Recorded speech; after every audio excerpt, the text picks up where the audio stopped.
Mohammed Ziaul Haq Muslim Federation of Andhra Pradesh state ప్రెసిడెంట్ని ఈరోజు town హాల్లో రీడింగ్ హాల్లో మన పార్టీలకు అతీతంగా అన్ని రాజకీయ పార్టీల నాయకులు మరియు ప్రజా సంఘాల నాయకుల్ని టిప్పు సుల్తాన్ మైసూర్ మహారాజు స్వాతంత్ర సమర యోధులు ఈ దేశం కోసం ప్రాణాలు అర్పించిన రాజు ఎవరైతే తెల్లదొరలు ఈ భారతదేశాన్ని ఆక్రమించుకొని ఈ భారతదేశ పౌరుల్ని బానిసలు చేయాలని దురుద్దేశంతో ఇక్కడ వ్యాపార ముసుగులో ఈ దేశాన్ని చొరబడ్డారు.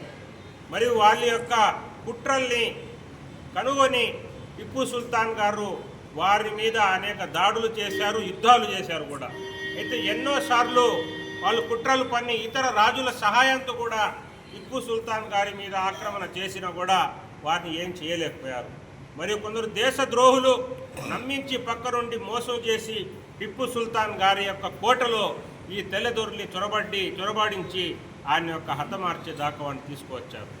మరియు అలాంటి గొప్ప వ్యక్తి, ఈ దేశ భవిష్యత్తు కోసం ప్రాణాలు అర్పించిన వ్యక్తి.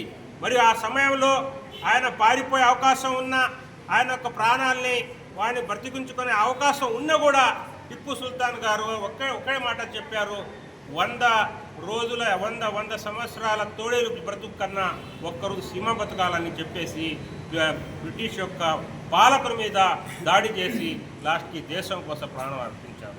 అలాంటి వ్యక్తి యొక్క విగ్రహం ఈ నెల్లూరు నగరంలో ఏర్పాటు చేయాల్సిన ఎంతో అవసరం ఉంది. వారి యొక్క త్యాగాల్ని భవిష్యత్తులో మన బిడ్డలు కూడా చెప్పుకోవాల్సిన అవసరం ఉంది.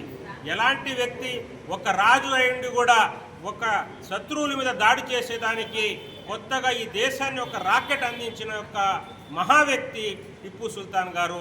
వారి యొక్క జీవితాన్ని భవిష్యత్తులో మన పిల్లలు కూడా చెప్పుకోవాల్సిన అవసరం ఉంది. కాబట్టి ఈ విగ్రహం ఏర్పాటు చేయాలనే యొక్క మంచి ఉద్దేశంతో ఇక్కడ రౌండ్ టేబుల్ సమావేశం ఏర్పాటు చేయడం జరిగింది.